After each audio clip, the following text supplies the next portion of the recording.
Pleasant good evening to all of you. It's 7 p.m. across the land in Barbados. I want to say good evening to everyone across Barbados and the diaspora, the UK, the USA, Canada, the entire DLP family, guests, everyone who's watching us.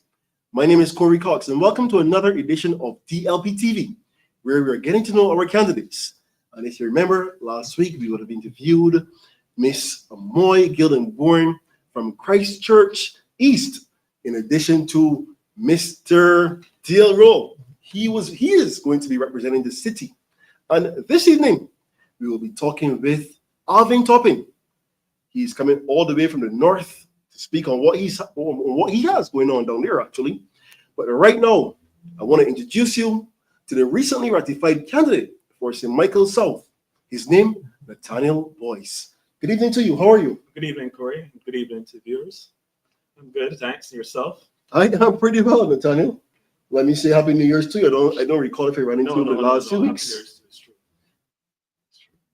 So I'm going to be talking to you this evening, Nathaniel. I want to get to know a little bit about you. Not just me, but all the folks across DLP land and the wider Barbados, and especially in St. Michael South. You were recently ratified and you will be the candidate for St. Michael South, replacing the former candidate for the area, Kevin Miller, one of our good comrades. So let's begin a little bit and go into your personal background, Nathaniel. Can you tell us a bit about your background and what motivated you to enter politics? Well, first, let me say that I'm a British Hill boy. You're a what, Nathaniel? Yeah, born and raised in British Hill. You came from British Hill also? 44 years. Nice. Yes. I'm the son of Alvin Boyce. I have 3 sisters. I'm actually a twin. Only persons who went to school would actually know that. I have been seeing changes happen in the community, obviously, in terms of infrastructure, in terms also to how persons in the community, they operate on a daily basis. Up in the morning early, you see persons rushing, getting to work, they've got a little job, they're hustling. And sometimes it can be very hard for individuals where they're hustling, they have to get their children to school in a situation to where sometimes they're the only breadwinner. And even too, as a person living in the community where you've had to help individuals too, and in their daily lives, and sometimes you get at some point in time, you may not have had the tingling in your head that you want to get into politics, but after seeing what some persons are going through and that basically no representation has diminished, and you said that you believe that you're intelligent enough, you have a vision for the community, and you can do a lot bit more to help those around you. So you were just telling us about your growing up in British Hill area. Yeah. What are some of the key experiences or challenges in your life that shaped the person you are today? Well, the challenges that I can say I had, obviously, in terms of, I grew up in a very big household.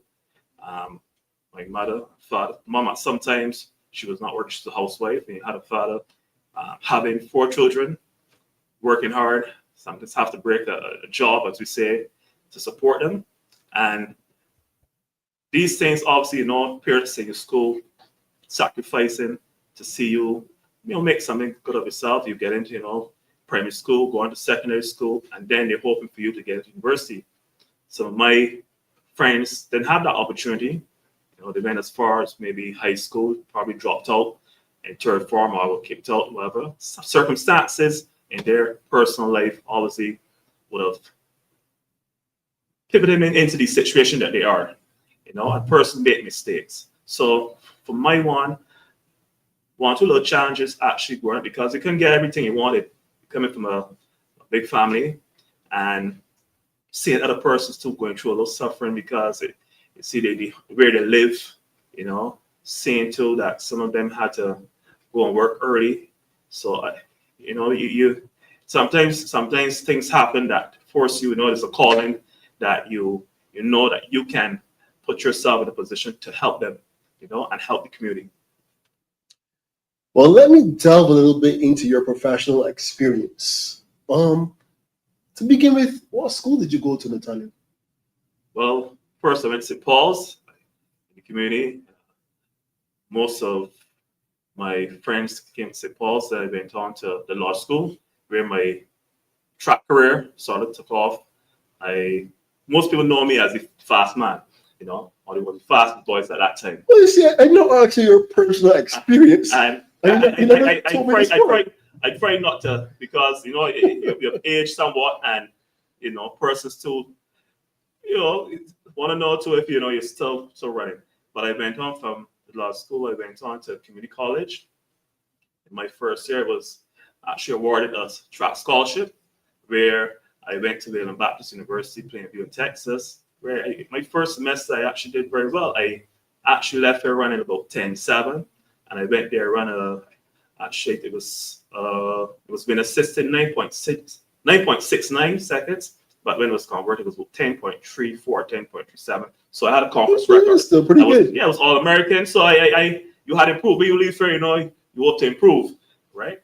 Guys, I'm here interviewing a crop sprinter. I didn't even realize this. Yes. Most people know me from my days at Bisco Stars, through Coach Jerson Clark, and we would have a lot of persons, some celebrities too, some even in government would have passed through his hands, you know. And having us, and I try to encourage even my students at my school there's something for them, especially girls too.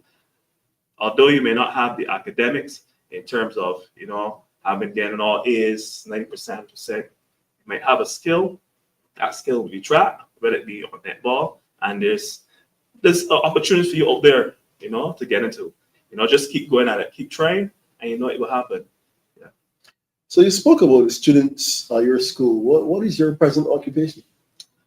Well, my profession, you just say that my bachelor's is in public sector management. And person probably say, well, you know, public sector management and teaching. Even actually, when I went to the interview, they wanted me to just do a degree in teaching. But unfortunately, I didn't mind the public sector management. I got into teaching is something that I believe sometimes, if I know a person who says for those in for the faint of heart, I've seen the transitions over the years. You make a big impact on children, their lives, because we have children coming from varying backgrounds, and teachers, we normally become, we're the security, we're the counselors, we're parents, we're doctors. We fill all these different positions on a daily basis. You know, and it's good too when you as a teacher seeing children coming through from reception, sometimes some having challenges, some behavior, whatever, and they settle down and they leave primary school, go on to secondary school, and they come back and visit you, and they're doing well, you know, they're doing very well. So, you know, as your role as a teacher, obviously, primarily you teach. The irony that some people don't realize is that as a teacher, sometimes you also learn. Correct. And you learn a lot. Correct. So, in your role as a teacher, how does it prepare you for this role in politics? Well, I can tell you, any other teacher in politics will tell you, is the exact thing, is the correct thing for you actually get to prepare you for politics, because in politics, obviously, even in schools, there's politics, and you have persons coming from varying backgrounds, different personalities. Some people, they different needs and they wants, you know, sometimes having to address people and speak to them, whether it be parents, whether it be sometimes other persons coming in from other organizations too. And at the end of the day, you're serving those persons at the school, you're serving parents too as well, you know, and being involved in, I've met a lot of persons, not just students, parents. I've met individuals too from other organizations too, that always you have to work together to get things done. And what I can tell you is that in my role, anybody can tell you, I get things done at the school. You know, politics is, you know, politics is not for the faint of heart. And politics is that when you get into politics, you're there to serve at the pleasure of the people. You know, we forget that when persons put us there, that we represent them, and we have to look out for them, you know. So any previous jobs which you have had before that you think will also be beneficial in your service to the constituents? Well, it has opened my mind. First, I missed this first. I started working at 15 years old at Budgebay. I'm not sure much person remember that name, but Budgebay Market. I wanted work, and I normally encouraged some younger fellas in constituency community. And I told my father that I like a job. He took me. I got the job on the table, of course, but I was 15 years old. And I did my best. I always put my best foot forward, and when you're doing a good job, when they call you back and say, listen, we will let you come back in case I remember I worked too. We went on to work at Kia Shepherd. Once again, you're interacting with people, you're meeting new people, you're learning, go around.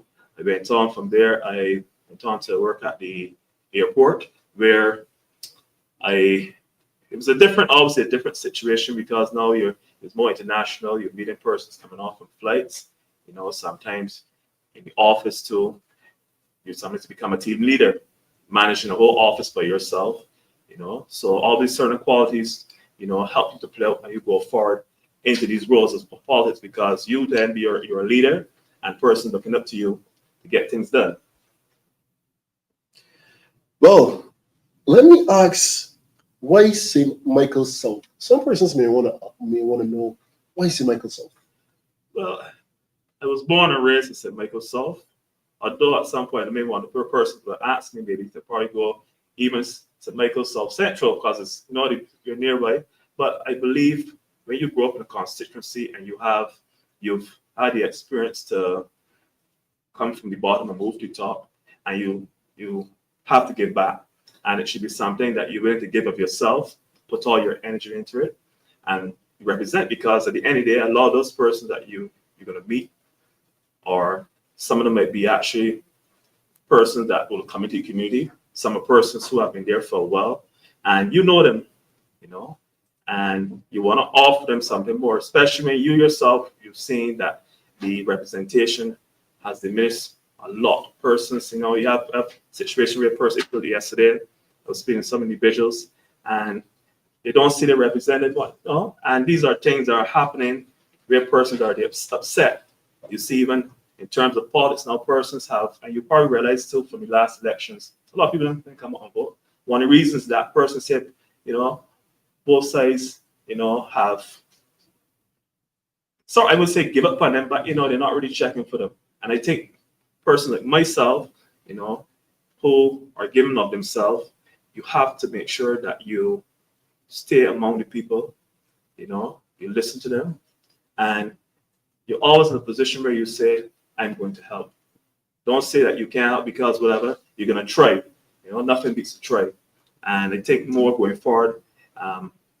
Myself, anybody who know me, will let you know I'm going to tell you, I'm going to get it done. So how have you been involved in the community up to this point? Well, I have been involved in the community. I would say if I'm really involved, because persons are like, my family normally, my grandma used to keep shop back in the day. Sometimes a person came for something she would have, might let them go along. Sometimes the family too might give to other persons too in the community, myself, when I got into it, normally I would have been helping out some person, but just to concentrate with some groceries. I try to mix it up. So if I help this individual this week, next week I'm gonna try to help somebody. Try to share, because be fair. And some groceries, sometimes somebody might have some clothes or something that somebody can have. Sometimes somebody might need maybe assistance with a little gas, because these situations are really real. People not say anything. It's only you go to houses, persons, they say to you, they feel comfortable and they're telling you what's going on with them.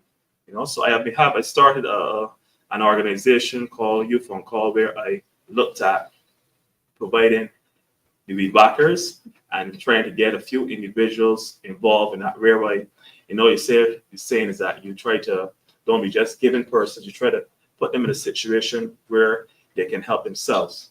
Not just giving the fish, but giving the tools where they can go there and fish and help themselves. And obviously, I'd be honest with you, sometimes persons, they may not see what you're trying to do for them, in that you're trying to empower them to help themselves. You can't always want to put yourself in a position just be giving them, and that's not how life is, And I think that's something where we found ourselves, well, as politicians too, we're just trying to put things in person's hands and not give them opportunity to help themselves, so that they understand, listen, I might not always be here, You've got to be in a position where that when I leave, you can help yourself. You don't be dependent on anybody. Imagine you're over 55, 60 years old, don't have any educational background, steady job, and you have a situation at home too where the mom might be at a certain age and she's still trying to help you, but suppose she passed away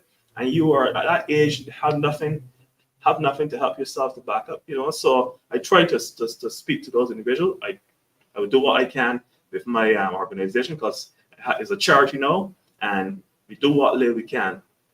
If we reach out to certain individuals or organizations and they help us, we can help those organizations. Or sometimes, you may have to pull your own pocket, despite the constraints going forward, and do what you can to help those individuals.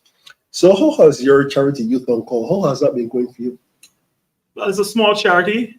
It's not a big charity, and we reach out to organizations. Like I said, myself, I try my best to put a few little $100. Don't want to let my wife hear that, but put a few dollars to assist. And we're able to, throughout the year, do certain little projects. I remember I did a little cleanup last year. We did a little cleanup in the community.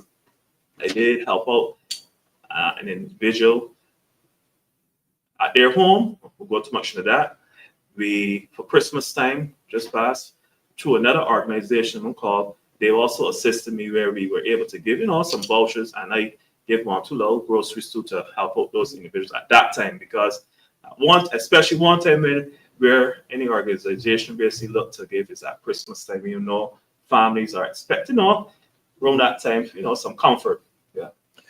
Those are definitely some tangible impacts that you're making in the constituency right there, Nathaniel, that's for sure. Let me ask you about your personal values and vision. What are some of the core values that guide you both personally and professionally? Well, I remember growing up, my grandfathers insisted, like I said, my parents we're not rich, despite some people say because it's a big family house, and go to school, take any learning. At some point in time, you're gonna, after going through the stages of primary school, secondary school, going to university, get a job. And for myself, I have the vision in terms of persons not leaving anybody behind. I think we've heard that too from some organizations too, where in the community, I believe it can be done. We leave nobody behind. Right? We need to get to a state where we still have a situation where we have persons still, they don't have an inside toilet. They're still using outside toilet. Some don't have water, proper running water.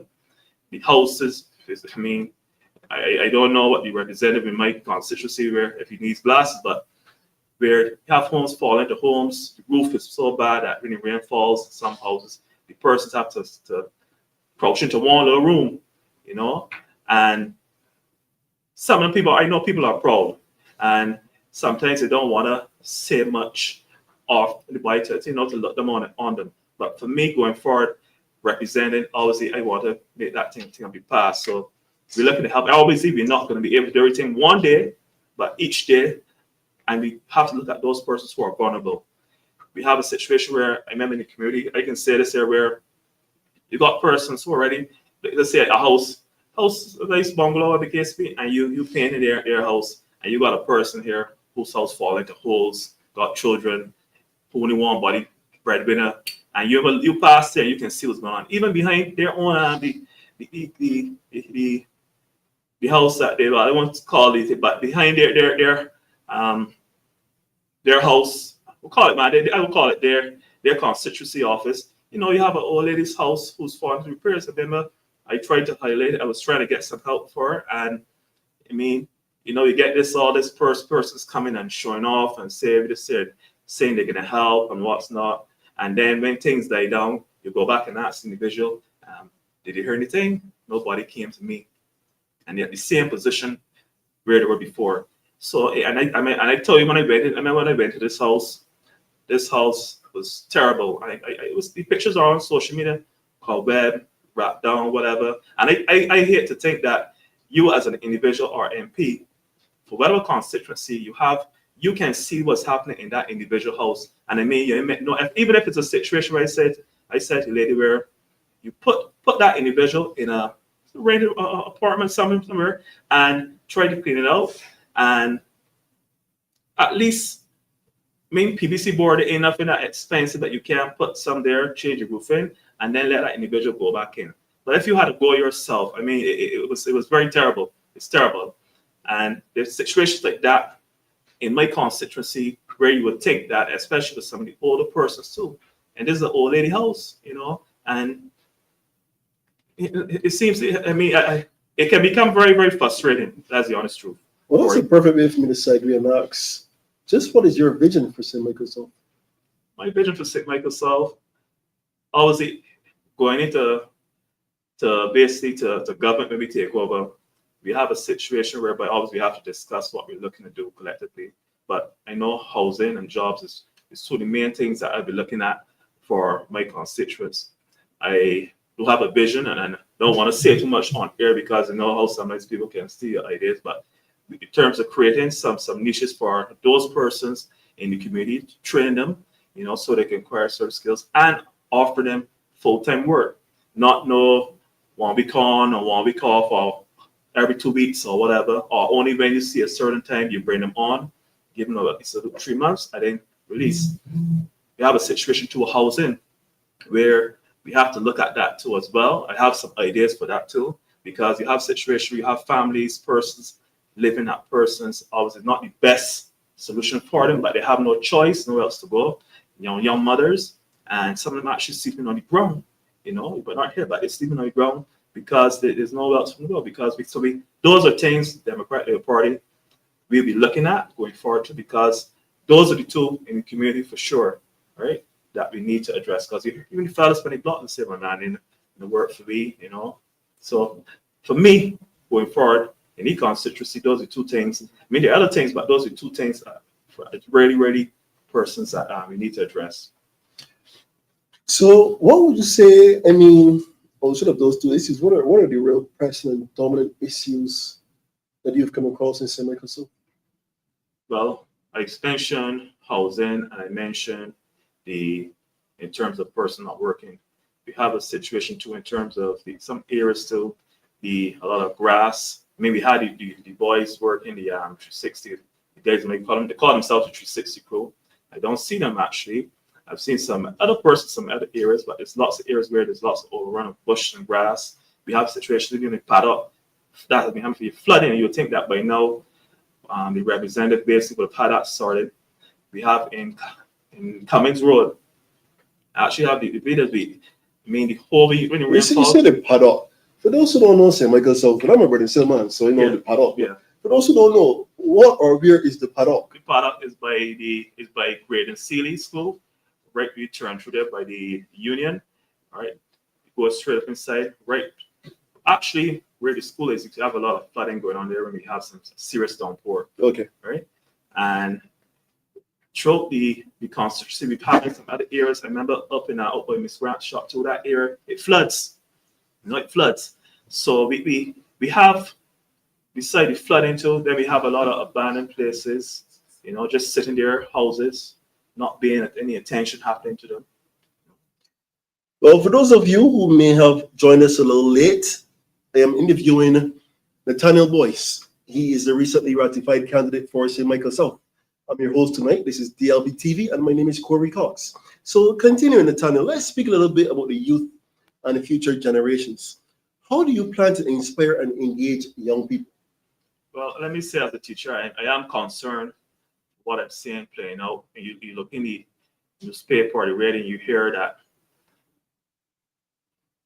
19, 23, 21-year-old got themselves in some type of trouble. They've been arrested, they've gotten charged, drugs, whatever. And we know in my community, obviously sometimes some individuals, even the females too, feel left out, but you know that no one really is checking for them. And we have even in the community wise, activities wise, nothing much is happening. You know, you may have where you guys may go out to buy a pass or so and play a little football, but nothing really organized.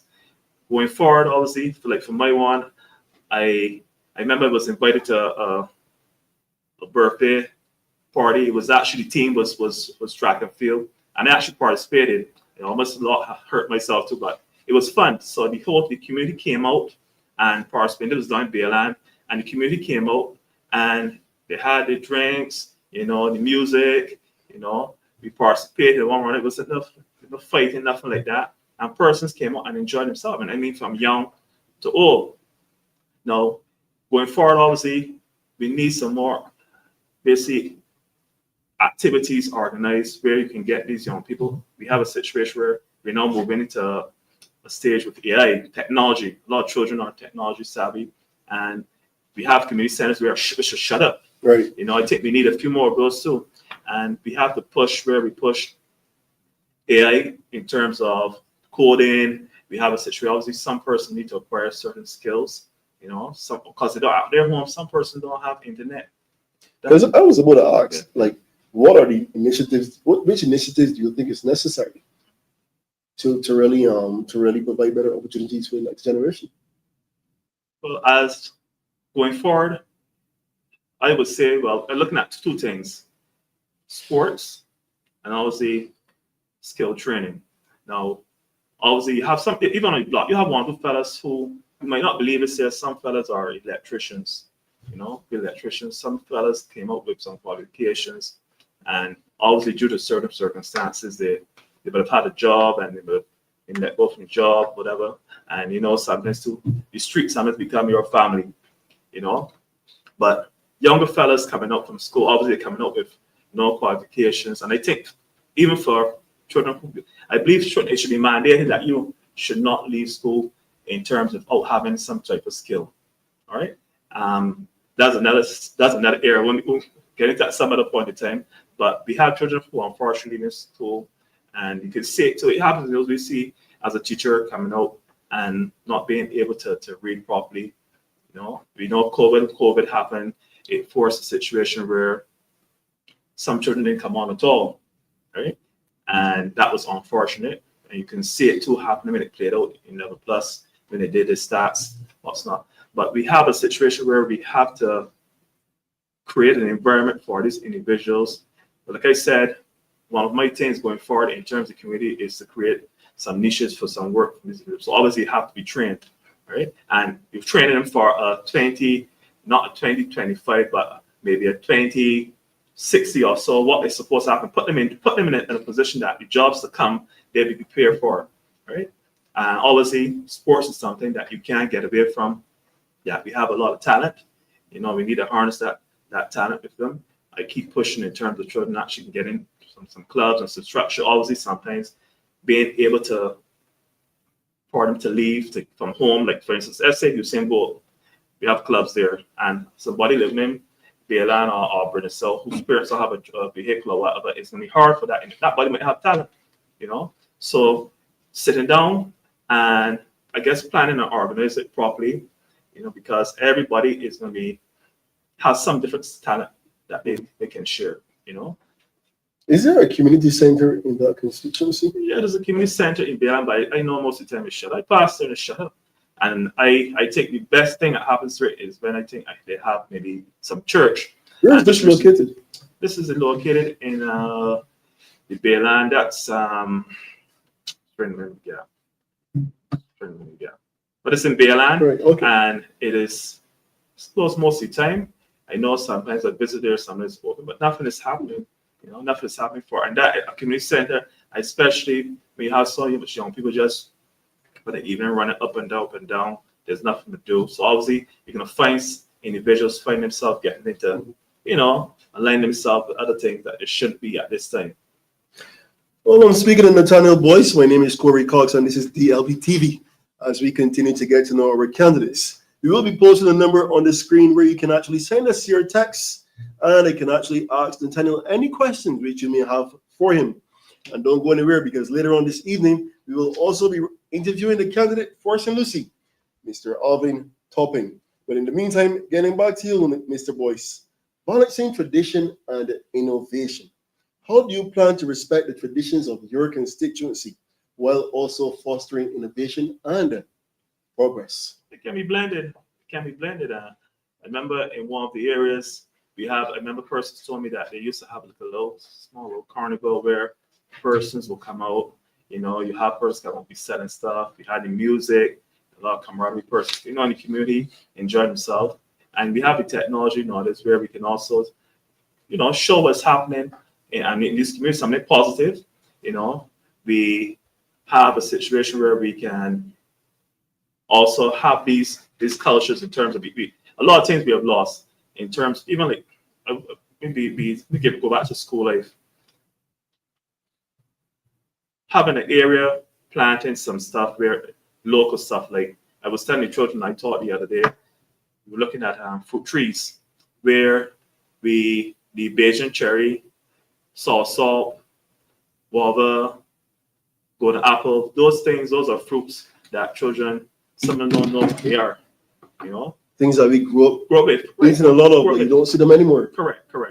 And obviously sometimes even the tamarind, we made tamarind ball and those little treats, So we can merge, even like I was saying too, I think I spoke already in terms of agritourism, where in terms of planting and what's not where, because even in communities too, you don't see a lot of that now happening, where you have a little kitchen garden and stuff, even children being involved in such things like that. So because I remember we did it at school and children were actually very interested.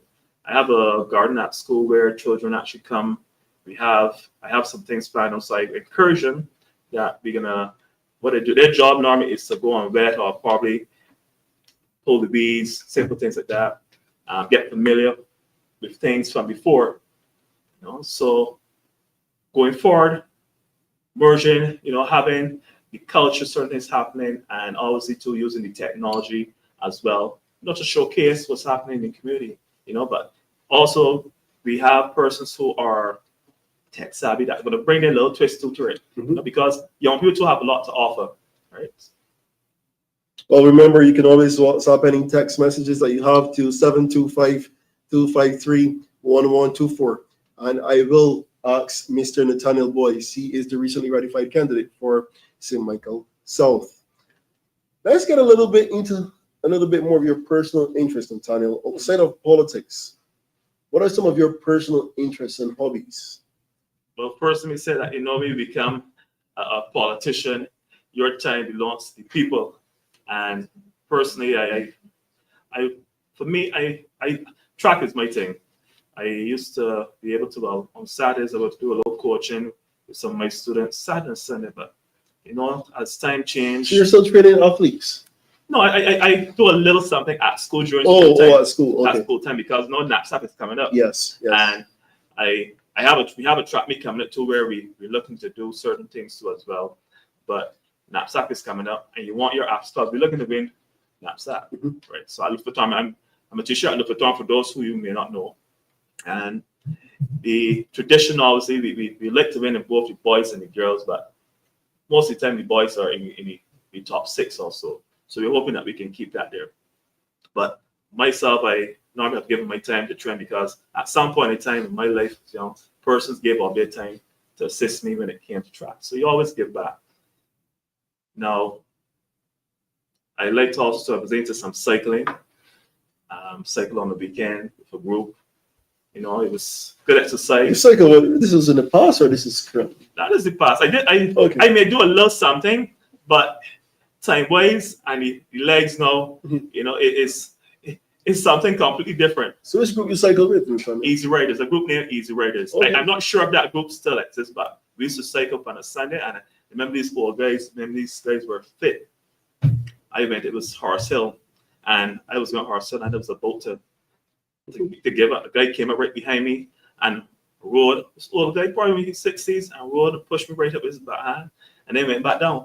So I was trying to be involved. Where Easy Riders? Where were those guys based? By Six Mortars? They go from Yes, we do Sips and Mortars. I think sometimes by Sky Mall. Okay. Yeah, we go from there. I'm not sure if the group still exists because it was an introductory group through some friends of mine who are also writers as well.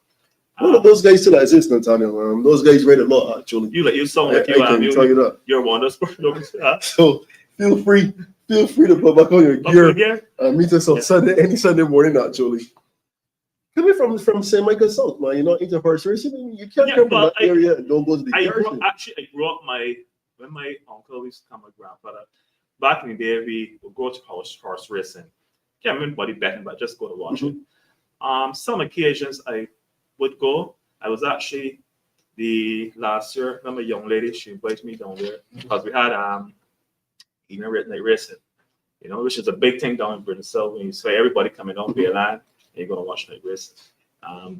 So it's just the way to socialize, have a drink, meet people. So love horse racing. But my thing normally is then because I hold some portfolios so that keep me busy. I'm the PDA president at my school as well. I've been there for a bit while now, I think it's 4 years or more. And I hold some other hats too at the school. Then I'm involved in some little event planning because right now I have a track meet coming up this month, the 22nd, which is a relay meet. So getting the young people, the athletes involved in terms of coming up and showcasing and also getting them ready for knapsack too as well. Right. Okay. Right? Okay. Yes. So, and I do some hiking at some point in time. I haven't done National Trust hikes. Okay. Yeah, I used to like to do that as well. Right. But sometimes I gotta be honest, time-wise, it can be a little difficult when you give up yourself. You become part of people, and your life now becomes their own. So that's what happens. So as a person that's turning into sports and athletics and preparing the students that look return, for example, for knapsack, has there been any impediments to the unavailability of the national stadium for you guys? Well, we had sports at Kickstart Grounds. Like the track meet I'm having is going to be at the Usain Bolt Complex. The State National Stadium, I know 1 or 2 clubs do still train there, but most persons nowadays, especially schools of sports, they're going to use the Usain Bolt Complex. Right. Okay. Right? Because it's a new track and a better feeling. Because we want our show, this is my thing. I know I've heard in the news, the media, even like right now, we haven't had a decent stadium. My thing is my suggestion, one can't give everybody, but you have schools who have the area, who have a certain size now, maybe 200 apart, 200, 300 meters track. Right. And you can put a little track there at those schools, some schools, and I think that would assist because I think gone the days in terms of a grass track where we can do better. Not pushing sports. I don't really want to get too much to that, but not pushing sports as we should, going forward. Thank you so much for that, Nathaniel. I have one more question for you, and then we'll be moving on to the man from the north. What are the development plans for St. Michael South? It is a pretty vibrant community. What do you see going forward? If you were to become the candidate for the area, what do you see in terms of development for the constituents? Well, I see a lot of development actually in my vision. We have situations where we have a lot of old houses in the community. A lot of them just close up. Also, in terms of transformation, because we are going forward where we have how should I put it? The architecture of the homes have changed somewhat, and we can do more in terms of what we come in and find. We know we have so shadow houses and what's not, but we have situations where we have a lot of old houses that needs to be fixed, and I believe those things obviously going to be a step process, but also to our roads. There are lots of roads, the potholes are, the infrastructure is really bad in some areas. Even in my gap where I came from, this land, that has been like that for so long now, where the road is actually slipping, and not much has been done. Right? In terms of transmission, remember even the gentleman in front of me, RG, there's an area that was just bush and nobody that seemed to be wanted. He turned it into actually a workspace where a person, he has the prior some persons working for him, it's a body workshop, there's what's like the business in the community, those things that you would like to see happen where actually persons in the community are able to get a job, right? So there's lots of transmission that can happen working with the people going forward. I want to thank you so much, Nathaniel Boyce, for coming with us this evening and sharing your insights for St. Michael South. He is a recently ratified candidate. And to all you guys, ladies and gentlemen, in St. Michael South, you will be seeing quite a bit of Nathaniel. I'm sure you have been seeing a bit of him already, but rest assured you will be seeing much more of him. But don't go anywhere. We're going to be coming back with Mr. Alvin Toppin, the recently ratified candidate for St. Lucie. Thank you. Thank you.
We're continuing to get to know our candidates. Right now with me this evening, we have Mr. Alvin Toppin. He is the recently ratified candidate for St. Lucie.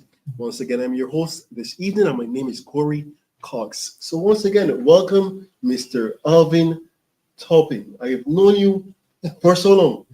Yes, thank you so much, Courie. I want to say welcome to those watching us live. It's a pleasure to be here. It's been long in coming, but nothing happens before it's time. I must say, forgive me if I'm smiling or laughing a little bit too much, but Alvin has been a good buddy of mine for many years. So it is good to see you in this light, Alvin. And my first question to you is going to be a bit about your personal background. Now, I'm going to begin by saying you've went by many names and monikers in your past. There are some persons who only know you as Soca Superman or Alvin Rocking Toppin. But we have Alvin the politician. There's so much to your background outside of music and the arts. So tell us a little bit about your personal background, Alvin. Well, I'm originally from St. Lucie, Courie. A lot of people of recent vintage would not know that, but there are also quite a few people who know that. So originally from St. Lucie, my father's from Grenadiers, my mother is from Salmons, which is adjacent to Archers Bay. Both my parents still live in the parish. And I would have grown up actually in Ashton Hall, St. Peter, just opposite the St. Joseph Hospital, quite close to Cojan Parish School. And I would have gone to primary school at All Saints Boys. Incidentally, the late Right Honorable Owen After went to that primary school as well as one of our party stalwarts, Hainsey Bank. And then I would have graduated from Harrison College from All Saints as a valedictorian in 1984, went on to Harrison College. After leaving Harrison College, I would have gone on to University of West Indies, did a first degree in management studies, and then I would have done some postgraduate work at Brunel University in employment relations and human resources management. Worked in several industries, as you would know, Courie, electronic media, radio, sales, marketing, entrepreneurship, entertainment. Basically, I've worn a lot of hats, but that's my background in a nutshell. I'm currently an insurance advisor with Guardian Life of the Caribbean. And since I've been at the company, I've been one of the top producers, as evidenced by my qualification for the $1 Million Roundtable twice in my first 3 years at the company. And the $1 Million Roundtable, for those who don't know, is where the top 10% of insurance and financial professionals worldwide go for like an annual convention, and you qualify based on your production.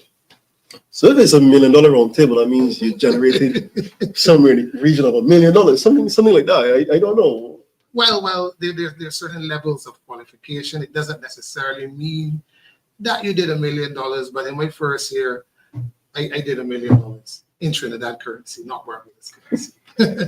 I tell you, $1 million is $1 million any place. But why politics? What brings you to politics? What has motivated you to enter politics, Alvin? I have been following politics since I basically knew myself. As a young man growing up in a Democratic Labour Party household, there was a picture probably as big as a window of our bar in my front house. How big were your windows? Probably maybe like 2 feet by 3 feet. Right, pretty big. And okay. I had to pass that picture of the right Errol Walton Borough every day. So I always followed politics from a very young age. If it's one regret I have, is that I didn't emerge sooner. But some people tell me, politics is not necessarily a young people's pursuit. No, more like middle-aged people that's the age that people tend to come in. But I still think that I should have emerged earlier, because I thought deep within myself, I have a contribution to make. Courie, in moving around the constituency, people, they're very apathetic with politics and politicians. And they said, well, no, so what really makes you different? What makes you different? And I said, well, first and foremost, I believe, like Martin Luther King says, everybody can be great because anybody can serve. So for me, it's all about service. And if you were to take a look at my CV, all of the jobs I've ever had in my life were service jobs. Started at Pizza Man Dog, went into, general insurance, DJing, radio, sales, all service jobs. So for me, it is the actual inclination to serve, and looking at the constituency that I want to represent, having come from the constituency, leaving the constituency in 1991, and seeing the obvious neglect of the parish and the constituency, an MP that is not accessible, doesn't communicate, because these are things that I hear when I move around the constituency. That would have propelled me to say, well, yes, this is indeed the right time. So allow me to ask you, what are some key experiences or challenges in your life that have shaped who you are today, Alvin? Well, I would say one of the biggest, and I use challenges loosely, is, coming from I wouldn't necessarily say poor, as in destitute, but a working class background. We poor people, Alvin. We are poor people, buddy. People, That's how we come. Coming from a Right. working class background, and using the opportunity of education to propel myself Correct, and, is right. and my family. Free education or not? Correct. To the Correct, next is right. level. So then I share the right excellent Errol Burroughs ideology, his philosophy that we have to use these tools, particularly education, to enfranchise and better our people. And I want to encourage young people, because currently it seems as if the young people don't treasure that opportunity. I walk around, I hear people talking about opportunities for young people.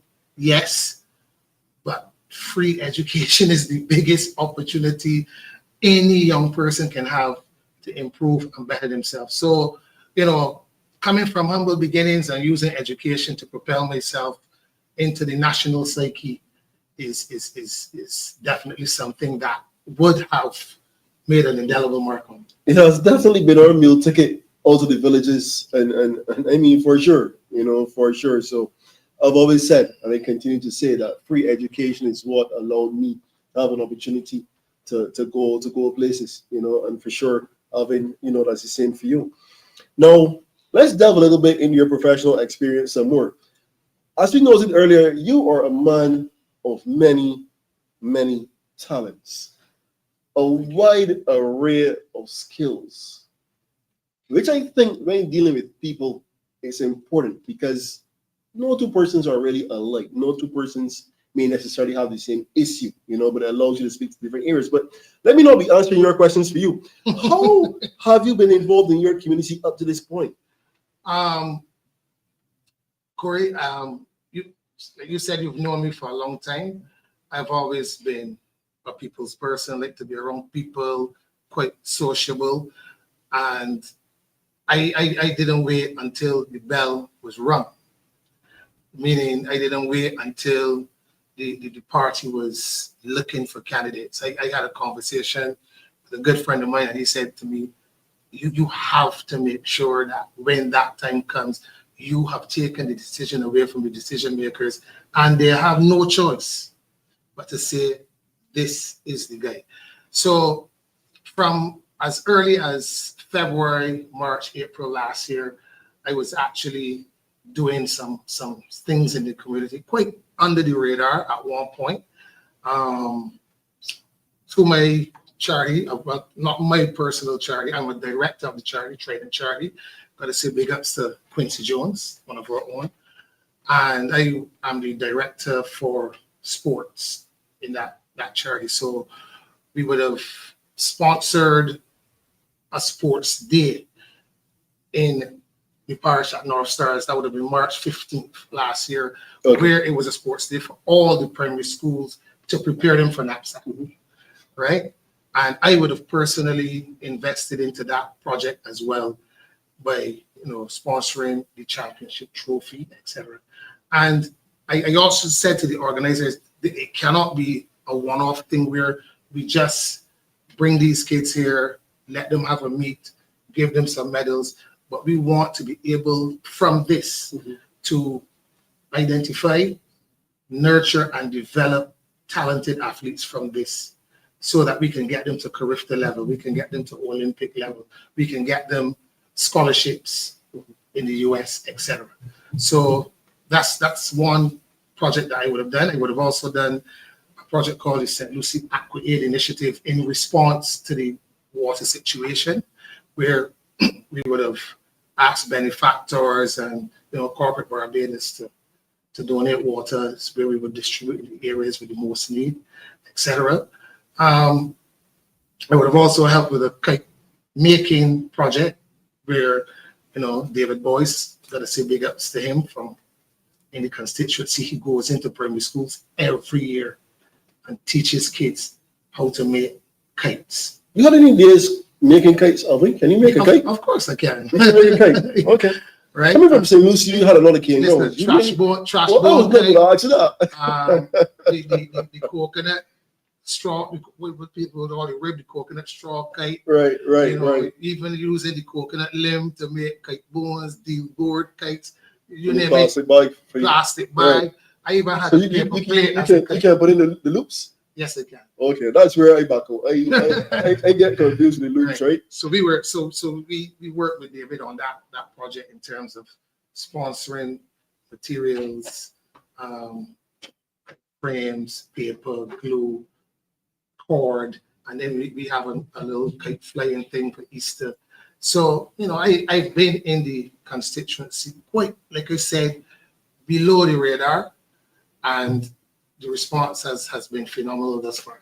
So what skills and insights from your previous jobs do you think would be beneficial to serve in your constituents? Well, the first insight would be, I believe that you have to be accessible.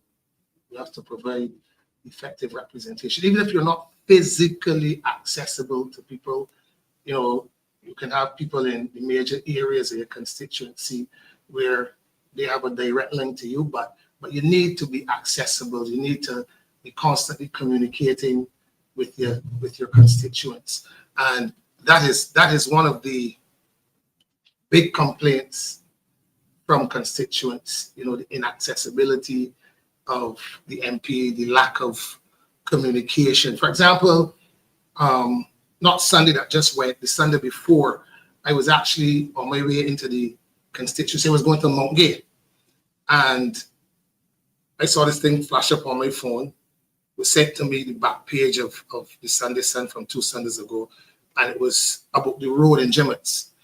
And I said, okay, I called my people in Mount Gay. I said, listen, no Tony was coming, but this is a little more pressing. I'm going to head to Jimmets. And I went to Jimmets, and I spoke with a resident for the better part of 30 to 45 minutes. And then I said, you know, he was heading over the house. He said, yeah, boy, I was going to church. I said, where's church? He said, up the hill. So, you know, he took me to the church, and I just sat on the back pew, minding my business. And then at the end of the service, lady says, I understand we have an Alvin keep rocking Toppin in here. And that was such a wonderful opportunity to chat with constituents, like after church, and like they prayed for me and they laid hands on me, and it was quite emotional because the parish and the constituency it drums up a lot of emotion for me, because you know I would have left at a young age, and I thought I have some unfinished business with the parish, so it's always quite emotional for me when I go back into the constituency and I can have conversations and relate with constituents. So what has it been like for you and your experiences in meeting with the constituents, actually out there on the ground, canvassing door to door? How has that experience been for you? The experience so far, it has been really, really good. They've been really receptive. I mean, sometimes the name precedes the face. So they may not recognize the face immediately, but they recognize the name. Oh, you see man that used to be on the radio. Oh, you see fella I see in the paper winning all these awards for insurance. So it's been going really, really well. People have been quite open and honest. Before I came here, I actually went to a friend of mine's mother's funeral, and people have been, you know, gravitating, and they've been coming and expressing issues. Courie, like, it's amazing that people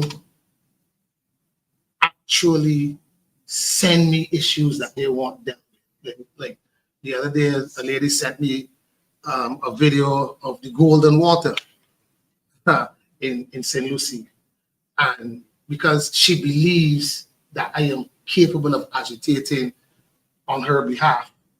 So I mean, it's really amazing that I'm not. This is the only parish, right? This is the video, Courie. Just get beer, golden water. This is a privilege, man. Gold at large.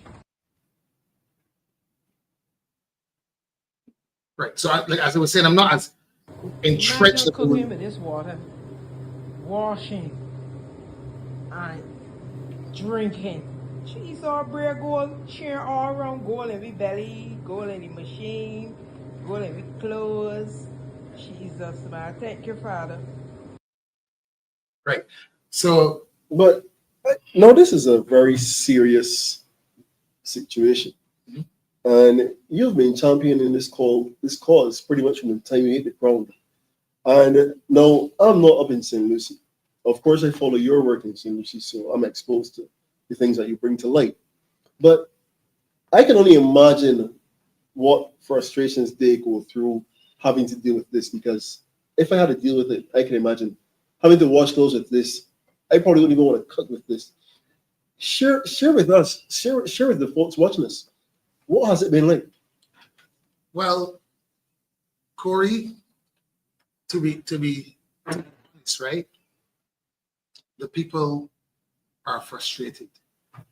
And the main source of frustration, yes, the problem itself, but a big part of that frustration is the lack of communication, whether it is from the MP, whether it is from the relevant agency. They're just frustrated with the lack of communication. And in talking to people, like you heard the lady, right? People have been telling me things, and this might sound like a joke, Courie. I don't know the last time I owned something white, because you can't wash white, destroying your white clothes. You know, then there's also the additional burden in this high cost of living place that we call Barbados of purchasing bottled water to drink Repeatedly. right?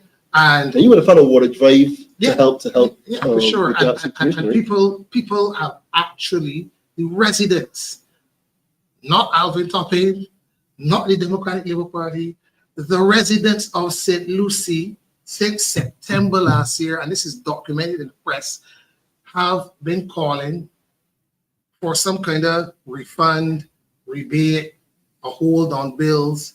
They have been calling for that, and it was supported by the Barbados Consumer Employment Network.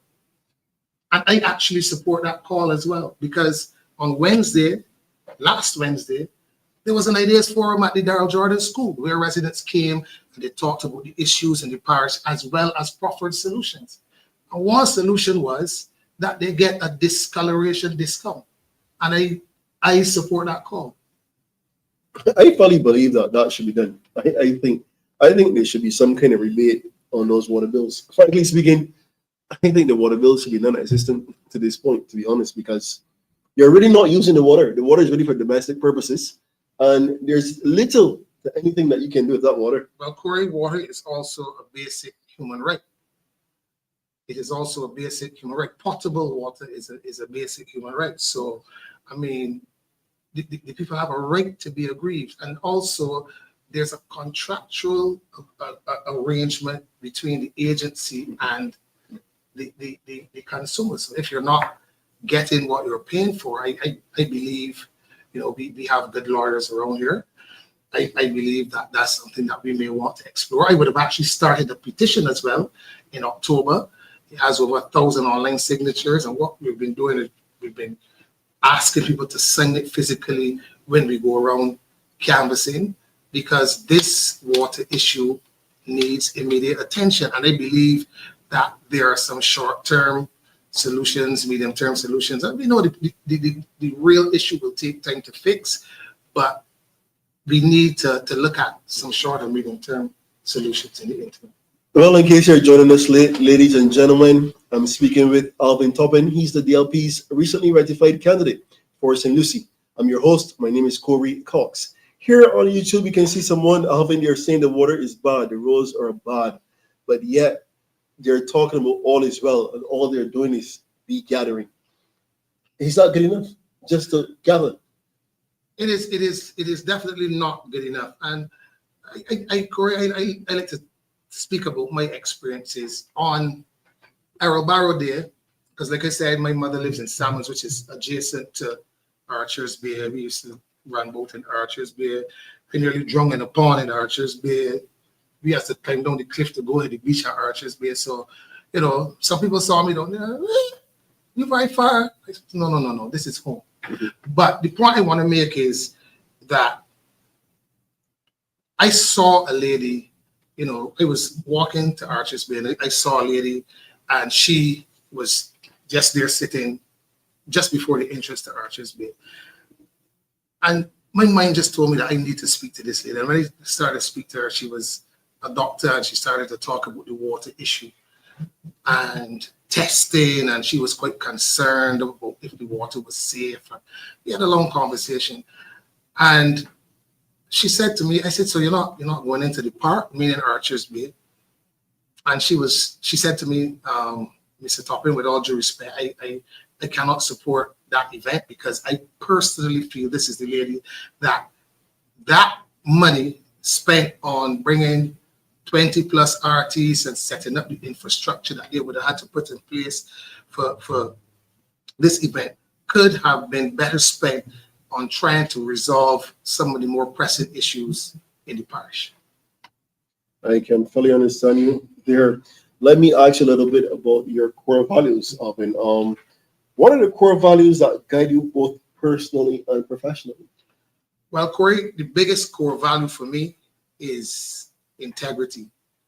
And I firmly believe that if you're going to be coming into public life, and I don't want to sound sanctimonious because I am no saint, but the devil is not a friend of mine either. I just believe if you come into public life, you must have a measure of integrity. I believe you also have to have a good work ethic. And for me, responsibility. I don't want to hear whose fault it is. If I am in a position to take responsibility to get an issue resolved, I have to take responsibility.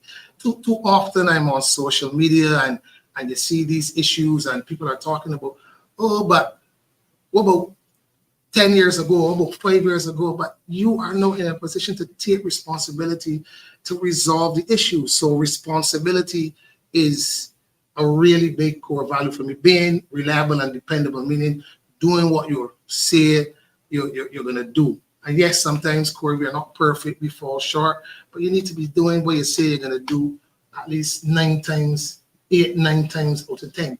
Because when you don't, then it affects your confidence because you know that you're letting yourself down, you're letting your team down, you're letting your people down. Innovation is another big core value for me, Courie. I like creative and critical thinkers, and I don't believe we can solve the same old problems with the same old thinking. I have a business partner, and it always says to me, listen, Alvin, you just need to think about it, but thinking is hard, so you have to think about it.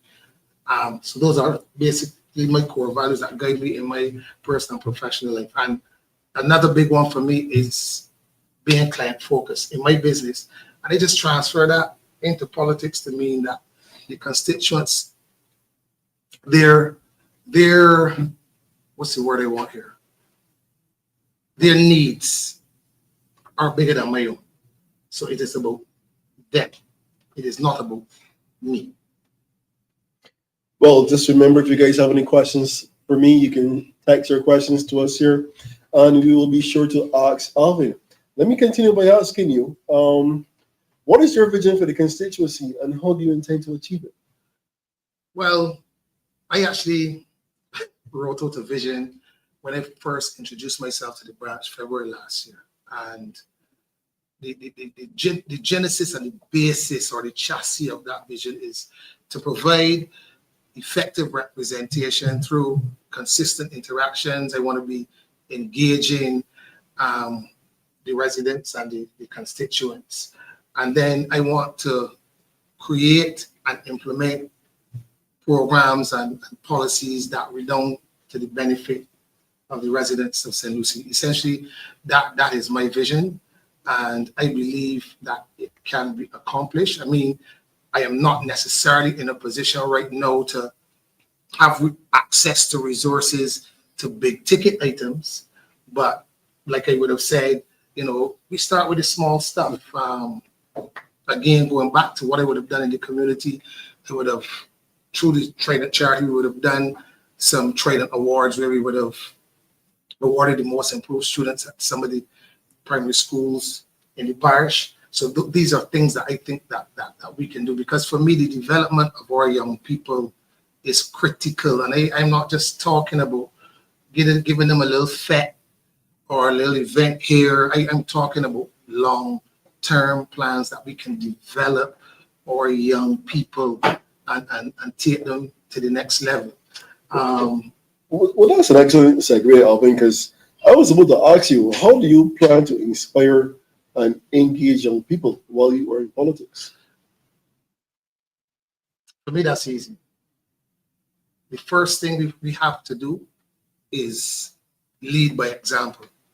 So mentorship, guidance, leadership, I think these are things that our young people definitely need at this particular point.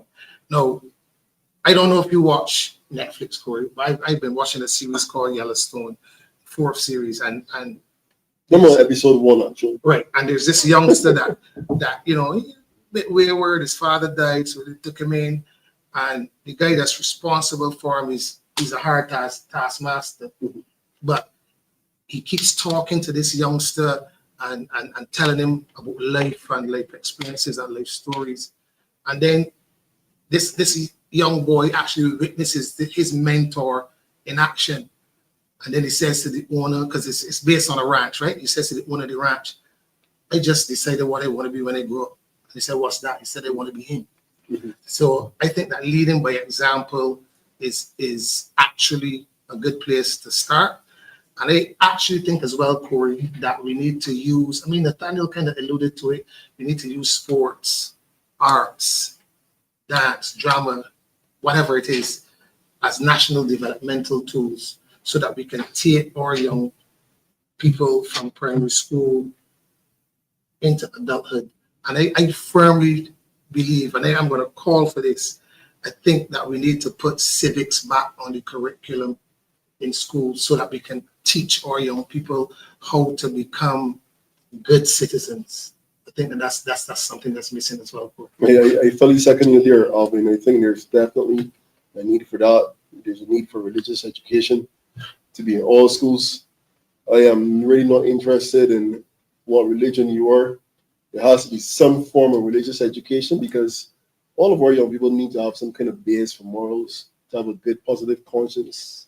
These things are very important, and I think that they're lacking today. And there are some good young people in society. Yeah? Agreed. There are some fantastic young people in society, but you cannot get away from the fact that some of our young people are also wayward. They were wayward in our times. Yes. They were wayward before us, and there are some wayward ones now too. You know, and how do we reach those young people? What are some of the things that you think that we can do? Well, Corey, like I said, I think that mentorship is a really good idea. My business partner actually has this idea, and we are actually going to approach the principals of the primary schools in the parish where he wants to come in and do a program, like a leadership program, highly based on communication, both for parents, students, as well as teachers. I think that is one way that we can engage young people from a formative age and help with the scourge of crime that we currently have. And I also believe too, Corey, schools are places of discipline, decorum and rules. And with all due respect to being Afrocentric and, I'm a black man, I love the little hair I have, but I believe that schools are places of decorum, deportment, discipline, and rules. And I heard social activists saying that he has realized that since this allowing boys to go to school with their hair plait and blah, blah, blah, he's seen a little bit of a decline in terms of, deportment, discipline, etc. And I'm not saying that a hairstyle stops a person from learning. I'm not saying that. I'm just saying we also have to understand with rights come responsibility. So if I give you the right, Corey, to wear locks to school, you have the responsibility to keep it tidy. And sometimes I see a lot of youngsters, their hair is very untidy, right? If you're gonna plait your hair, keep it tidy. That's the essential point. But then if we are moving away from rules and discipline, then we're gonna have a breakdown as these children get older. I totally agree with you there for sure. Let's talk a little bit about balancing tradition and innovation. How do you plan to respect the traditions of your constituency while also fostering innovation and progress?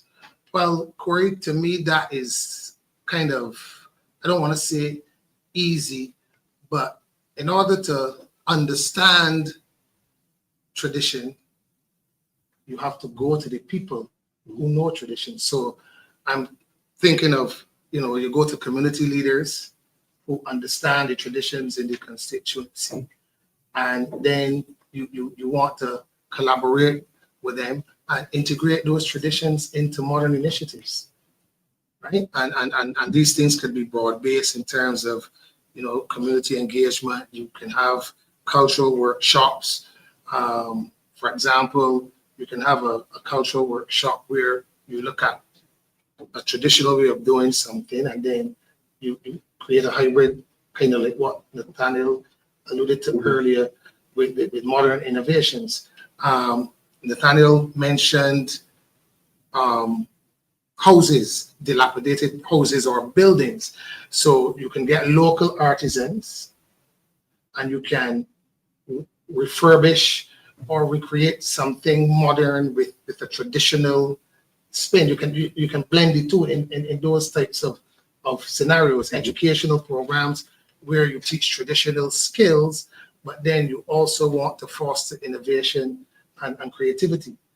So I think that's a good way to actually blend the traditions and still be innovative and have progress at the same time. So no one here on YouTube actually agrees with you as far as civics are concerned, Alvin. They say totally agree with you about civics in schools. You have been saying that for decades. So certainly persons are following you. I want to remind any of you, if you want to text a question that you want us to share with Alvin on WhatsApp, the number is 725-253-1124. Now, take for example, I'm going to go into a little bit about the personal interests for Alvin, because of course he's not a one-track pony. He has explained that to us. So tell us a little bit about your interests and your hobbies, Alvin. Well, my interests are quite I have quite a few.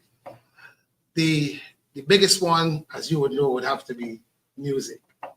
I love music.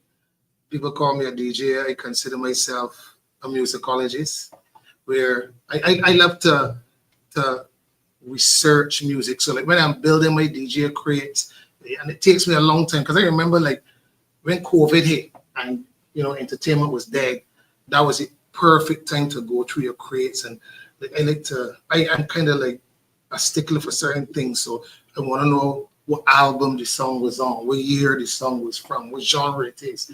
That's why when I say musicologist, I'm not just, all right, this is White Paper by Courie, on to the next one, Cell Phone by Flag. So for me, I get a lot of joy because it's kind of like researching. So now that your politics is coming more to the fore, where does that leave your musicology? Well, I think my musicology and my DJing can be incorporated into politics in a creative way. I remember being the DJ for, and I make no bones about this, the best political campaign certainly I've seen run in my lifetime, which was the 2008 Democratic Labour Party campaign. Here. And I was actually the DJ for most of the big meetings. The one at Passage Road, the one in Independence Square, the big one at Haggett Hall, where people were all the way up Low Burnie.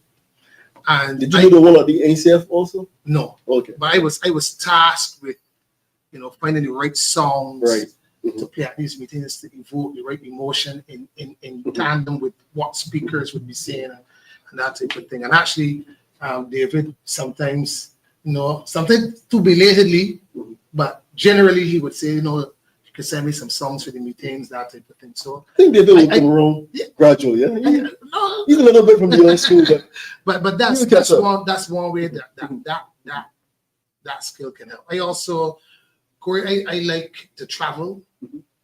I like to travel, and I like if I'm sitting next to somebody who I don't know, I like to engage them and pick their brain and that type of thing. I'm a big sports fan, Courie. I like most sports.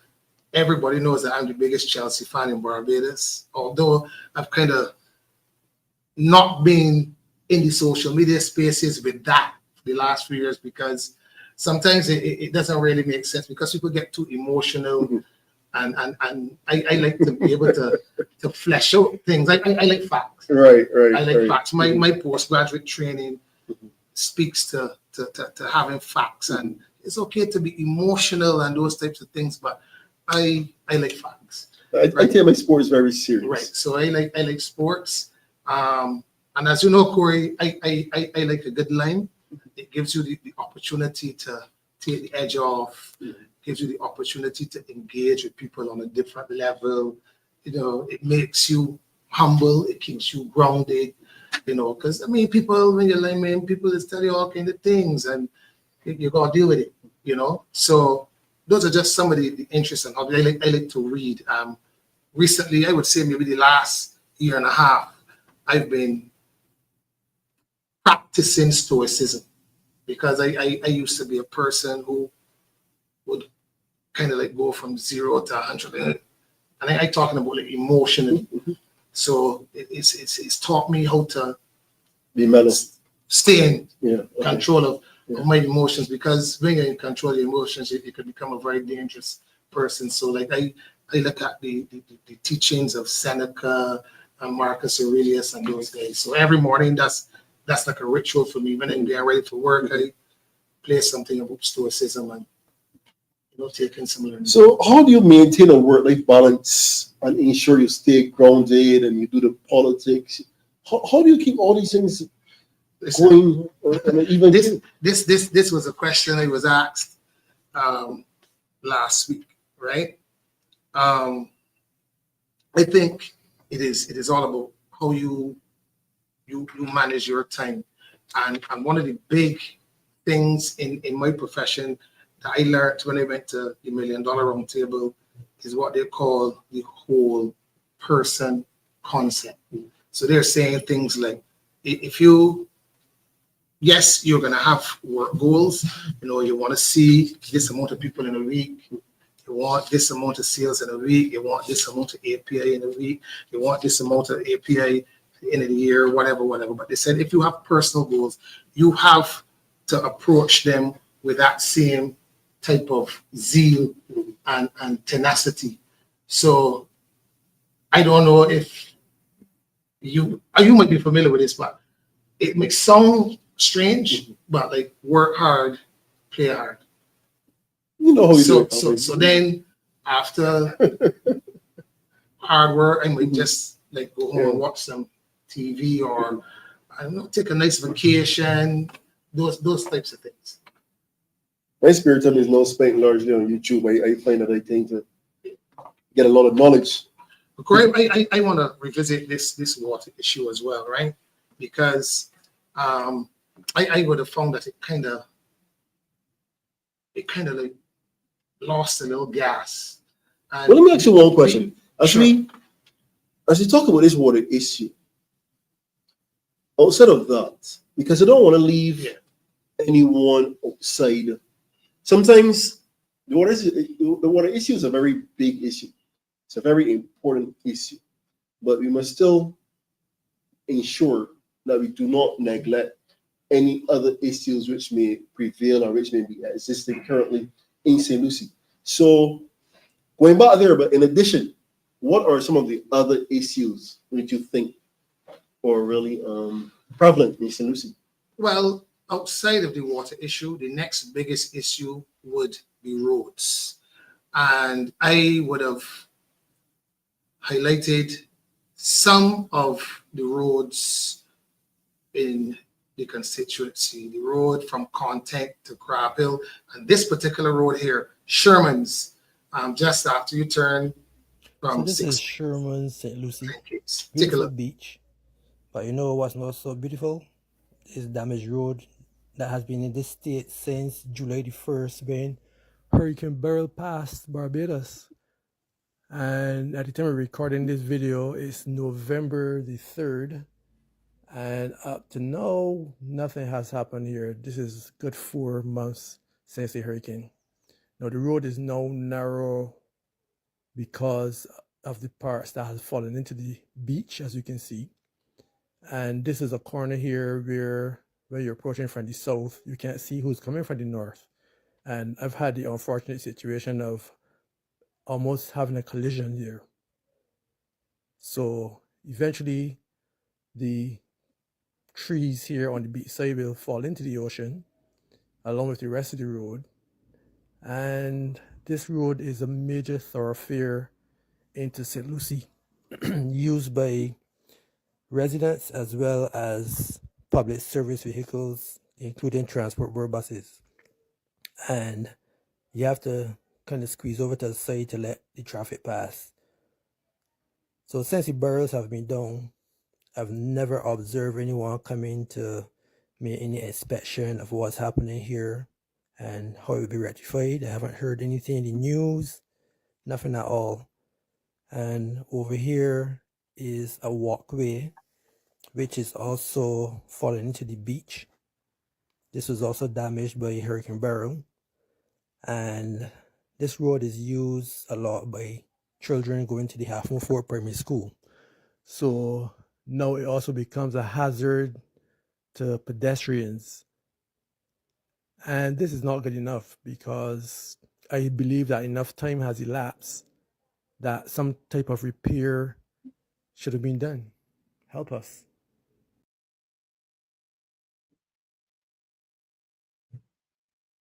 I know that road all too well because I tend to cycle it some Sunday mornings actually. So I've actually seen that myself.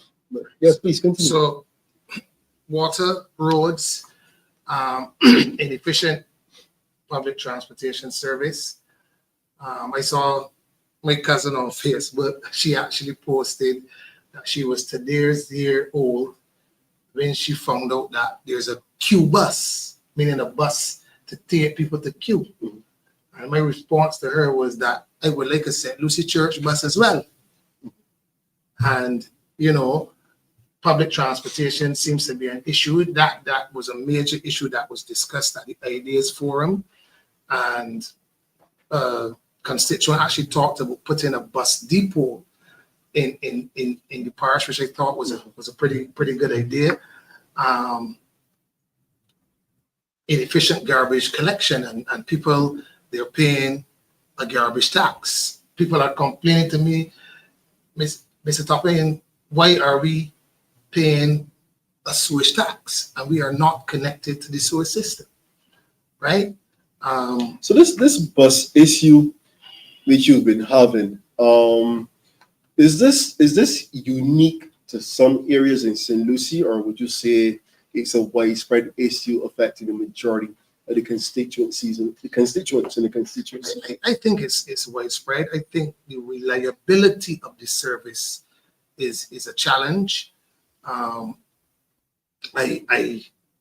fortunate to be connected with the agency responsible for it, and I can tell you that resources seem to be a problem. So that can cause the inefficiency. Some people said to me, particularly in the Pike area, if it wasn't for the TAP program, the Transport Augmentation Program, where like minivans and others can come in to augment the system, that they wouldn't have a 5 o'clock bus or 6 o'clock bus in the morning. Right. So the inefficiency is the problem. Recently in the news, and we must go back to the water issue, but recently in the news, there was the talk about the low enrollment at the schools in the parish. You have a school built, I think, for 300-400 that has a roll of 53. And some of the reasons advanced for that at the Ideas Forum last Wednesday, I can get on board with. Things like urban drift, where you may have people moving out to the parish because of lack of affordable housing. That could also be an issue. Nathaniel actually touched on this, debushing. I took a drive to the parish early in the year, and it felt like a man that it felt like a vagrant that needed a haircut and a shave. right? So these are some of the real pressing issues, and there's a courage issue. I was at the forum last week, and I would encourage us to go to these forums because you hear ideas, you get a sense of what the issues are. A guy spoke, he said he was in charge of the bushing project for the parish. And the guy says when he sees courage, he ain't going nowhere near it. And that is an issue in the parish as well. So he mentioned courage, he mentioned some other new vine that is kind of like courage. He says he doesn't let his people go near it. He doesn't go near it. He talked about the river Tambourine and those types of things as well. So the parish has been neglected for quite some time, and the residents have been bringing those issues to me. But back to the water issue. Yes, tell me a little bit more with the water So with respect to the water issue, I would have been the signatory to a letter that was sent to the Water Authority. They did respond and say they would acknowledge it, but there's been no movement since then. So we definitely need to pick that up again. I have a plan that I don't want to divulge because, you know, Can't divulge everything. you can't divulge You know? everything, but I honestly believe that the issue needs to be fleshed out with the constituents, and then we need further action to get at least some type of short-term solution, whether it is a rebate, a discoloration, discount. That's what my good friend Andre Lane termed it at the Ideas Forum. So I kind of borrowed that idea because I like that. I call on the authorities to give the good people of St. Lucie a discoloration discount, right? Because you're paying for water that you cannot use. And it is not fair. It is certainly not fair to the residents of St. Lucie. I got a voice note from a lady this morning, and I am sorry that I didn't get the opportunity to send it to David, but you could hear the frustration in this lady's voice. You know, she's begging, please, we need some type of short-term, medium-term, and long-term solution. A lot of people don't seem to understand what the problem is. I've been hearing several theories. One is that the mains need to be changed, but they've changed mains and the water is still discolored.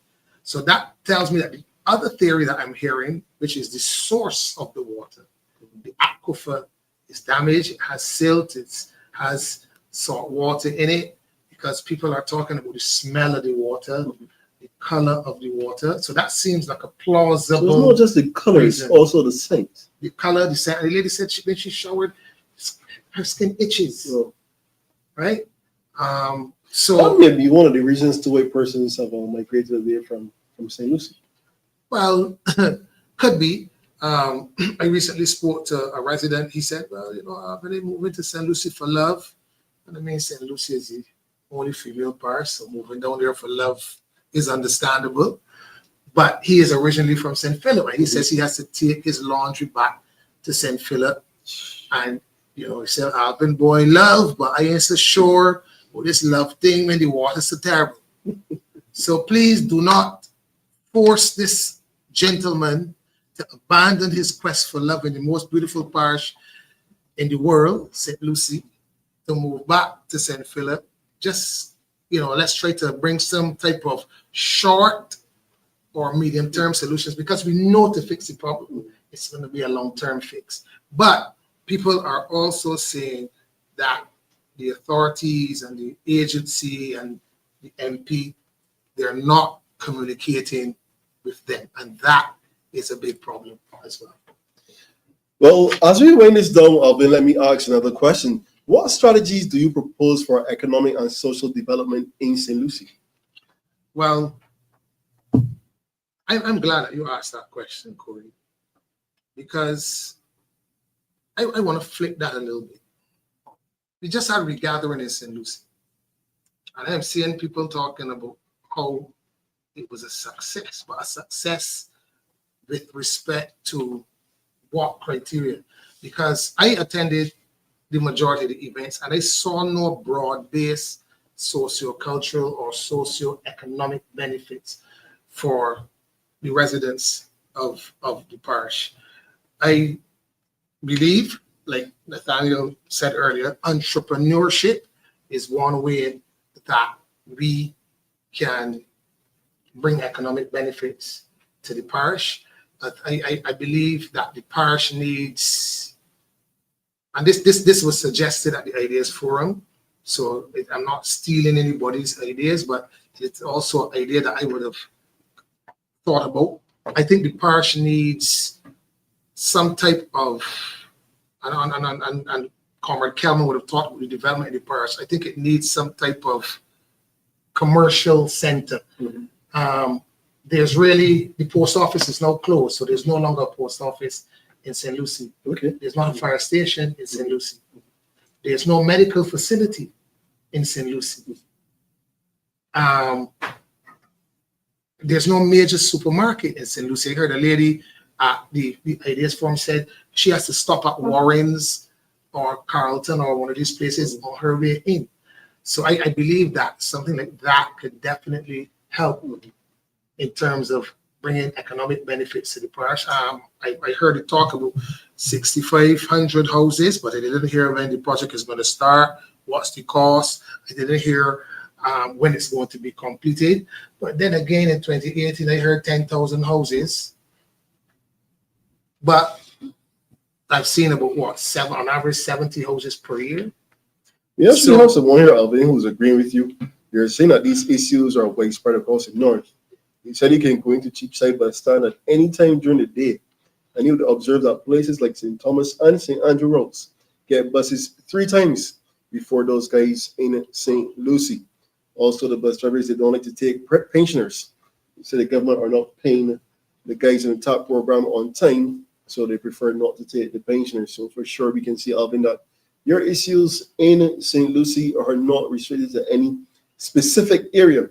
As you also welcome back Nathaniel Boyce, by the way, and as I indicated, we'll be bringing this down to a close shortly. And quickly, if anyone has any questions, if any of our viewers want to ask any questions, they can always WhatsApp us at 725-253-1124.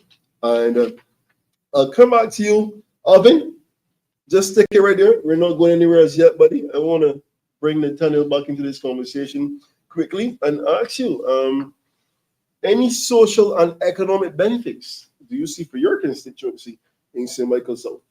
Of course, I see a lot of it going forward. I see a lot of it going forward. We keep asking, well, obviously, in terms right now, our young people, we have to basically train them and basically have them ready for a world of the future. Right? In terms of these economic, we know that we would like to see vibrant communities where persons are working, producing, and being able to, make a living going forward. Nice. I'll ask you one more thing also. What initiatives in terms of let's say like the sporting environment in St. Michael South, what opportunities do you see there? Well, there's lots of opportunities. I remember one time we had actually a football match on basketball court, and you'd be surprised how many we had different, I think about 6 different teams coming out to play. We had from Bonnets in terms of person from Christchurch West. We had St. Michael South Central. We had St. Michael South. And then we had other teams that came in, and it was, you'd be surprised the interaction that you had going forward. So persons are interested. We have, again, I said, we have basketball happening but in the community, but obviously it's on a more friendly note. But I believe that holistically, we can, across the board in all the parishes, where we can have, things happening on a regular basis, not just no one-off situations where we have a one-off tournament and then it fades down. Obviously the inspiration for some of those young people, just a one-off thing happening and then everything dies down. Sometimes they lose the enthusiasm. So I believe going forward, we need to push more in terms of the communities between the cricket. remember Alvin, he alluded to his match, and it was very, I remember I played against those young people, something exciting and something that I believe can happen every month, twice a month or so. So those things can happen. Sure, I like that. Alvin, we were saying earlier that you were speaking about the music and being a musicologist, and I wanted to ask you this particular question. Yeah, as we look at initiatives for our youth, what is the relationship that you see currently between the music currently being digested and consumed by these young people and the impact or the influence that it's having on them? Well, Corey, what I will say is I excuse me, I was a member of a DJ chat. And I believe this was just before COVID. And this chat had 50 little bit DJs. And this type of topic came up where people were talking about the music that young people are listening to and whether it has influence. And the majority of the younger DJs in this chat were of the opinion that the music can't influence nobody to do nothing. Man, it's just entertainment. So I said, well, let me just ask a question. If you are cruising around with your girlfriend and you feeling a bit romantic, I use that word as a euphemism for something else, what type of music would you play? And they would play some slow tunes. Okay, why? Because I want to be romantic. But yet still you're telling me that music doesn't influence people. But there's research out there that says that music definitely does influence people. There's also a subculture that comes along with certain genres of music that also influences. And I know where Courie wants to go.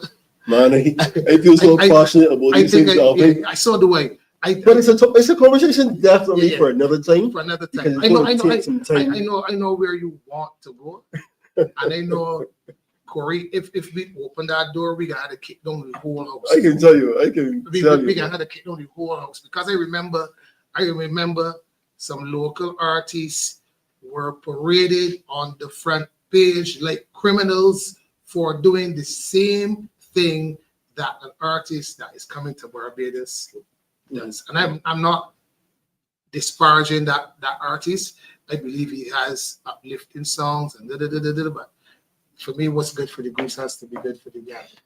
This is a conversation that I can tell you I strongly and firmly believe that we, as an alternative to the government, seeing ourselves as the intending government, it is something that we have to discuss, because for sure we have to know where we stand. If we don't have no standards, we have nothing, and that's the honest reality. Anyone who quickly want to send a WhatsApp question, for sure, the number 725-253-1124 and the code 1441. Any words from you, Nathaniel? What is your take on this influence of young people and the music and stuff like that? I listened to the clip from the Prime Minister today, and she spoke so passionately about the music and the influence.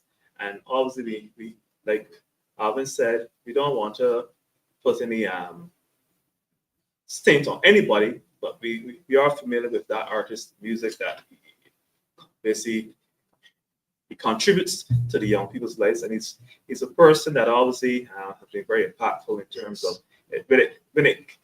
in that time when his younger youth, as it relates to drugs and guns and what's not.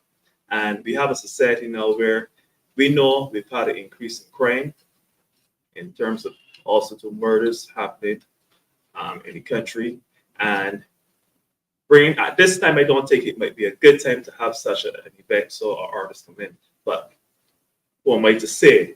But the truth is, as Alvin said, music is something that it can lift you up. You know, you can be down and hearing certain songs can lift you up. Also, young impressionable minds too as well. Hearing certain lyrics, you know, it puts them in in the face, especially from like I said, from environments that they come from, being exposed to certain behaviors, it can influence them, and sometimes you'll be surprised how it controls them. So for my one at this point in time, I believe we could probably put it. I mean, if she is sincere in terms of what is happening, and talking about the music and its influence, I mean, I believe we can put a pause to that there, so, and try to do what we need for our young people, because the truth is that they are going on a path that we won't let them to go down, and we already have a situation where we know our population is they're asking us to have more children or whatever, but we're also losing young men and women, due to the influences of the day. Thank you so much for that, Nathaniel. And I'm going to give you the opportunity, Alvin, to share any parting words that you want to share with us. Well, I just want to say that there's so much I want to say, but I know that time does not allow. To the good people of St. Lucie, I want to thank you for embracing me. I want to thank you for the words of encouragement, and I look forward to having more discourse and dialogue and conversations with you over the time that we have. And for me, Courie, like I said to people, this is not about me. I was asked in November, suppose you don't win the nomination after all of that hard work that you put in. I said, well, I don't have to be an MP to do what I have to do for the people of St. Lucie.